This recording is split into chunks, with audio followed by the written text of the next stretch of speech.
Assalamualaikum warahmatullahi wabarakatuh.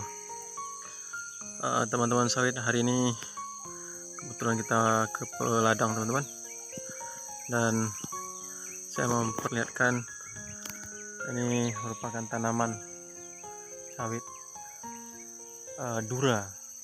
Jadi ini bibit yang dulu sekitar tahun 2016 saya tanam.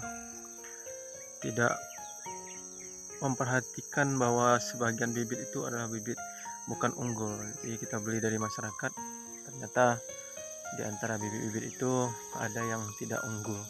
Jadi kalau saya sampaikan bibit dikatakan unggul, tapi ternyata di lapangan itu bercampur antara tenera dan dura. Ini salah satu yang dura teman-teman.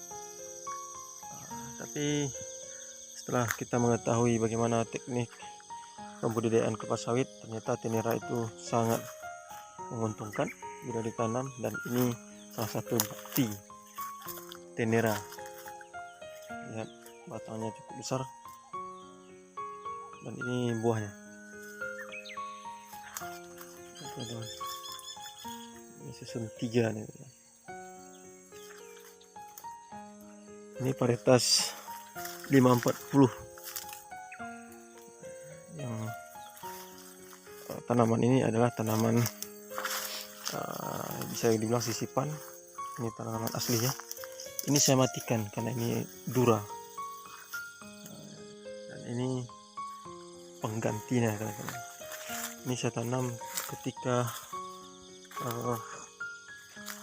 COVID kalau tidak salah, atau pasca COVID tahun 2021, dan buahnya sangat merona teman-teman. Ini 540 yang saya bibitkan sendiri. Nah, ini tenera.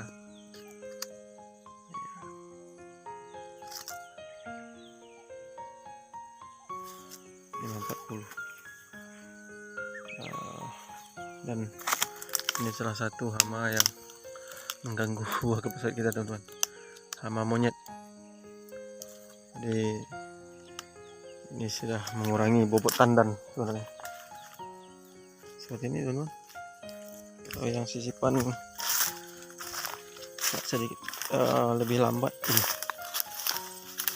ini sekitar 2022 teman-teman. Varietas juga sama, 540.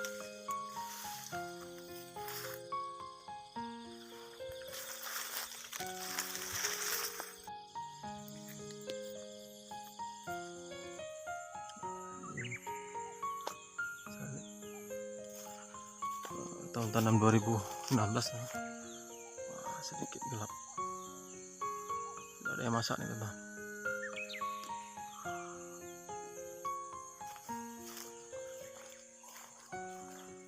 Ini juga pohon yang pernah saya upload, ini yang saya tinggal, ternyata dura juga merona.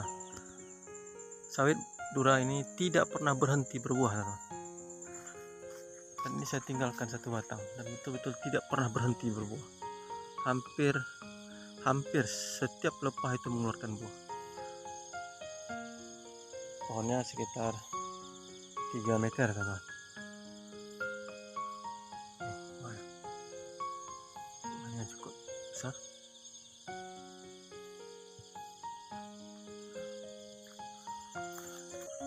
Ini juga dura. Jadi sebagian dura memang masa treknya cukup lama, tapi khusus yang ini teman-teman, ini tak pernah berhenti, dan ini buahnya dura.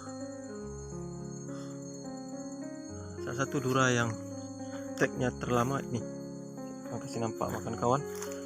Janganlah menanam bibit atau sawit dura. Nih,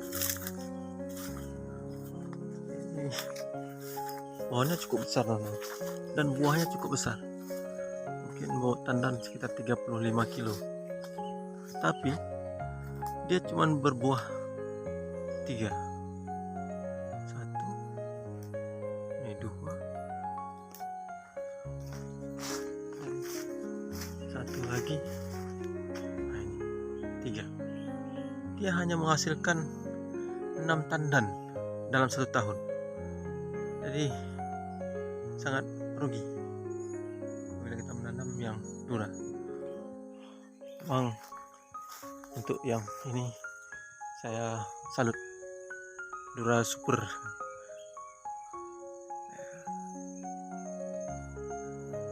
Mungkin demikian kawan-kawan video yang kita buat hari ini.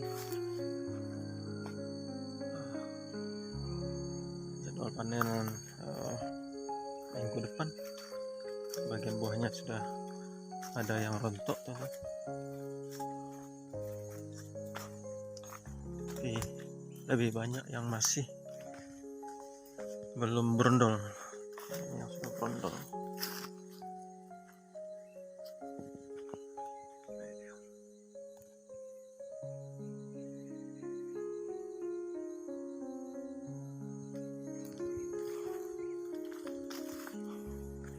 Di tempat persinggahan. Mungkin demikian teman-teman video hari ini. Kita hanya ingin mengupdate dan memantau setiap apa yang harus kita lakukan di kebun. Dalam planning tadi sebenarnya ini mau dilakukan penyemprotan piringan, ternyata piringannya masih cukup bersih. Ini dibersihkan sebelum puasa, sekitar bulan 3 atau 2 akhir. Piringan cukup masih halus.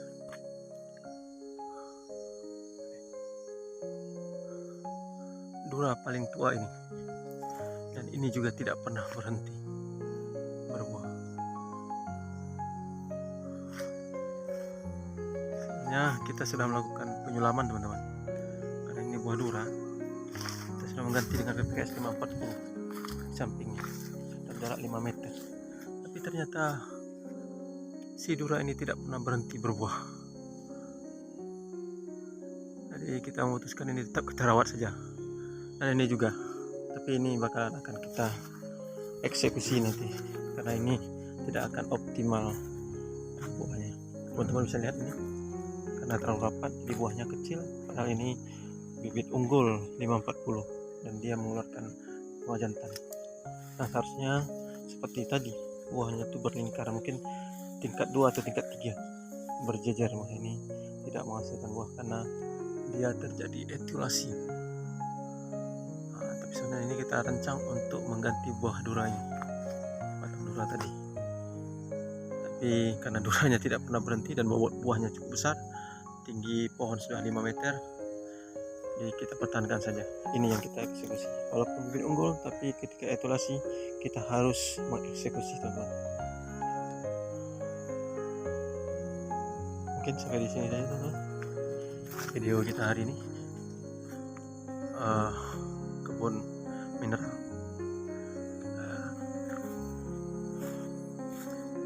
Demikian saya akhiri. Assalamualaikum warahmatullahi wabarakatuh.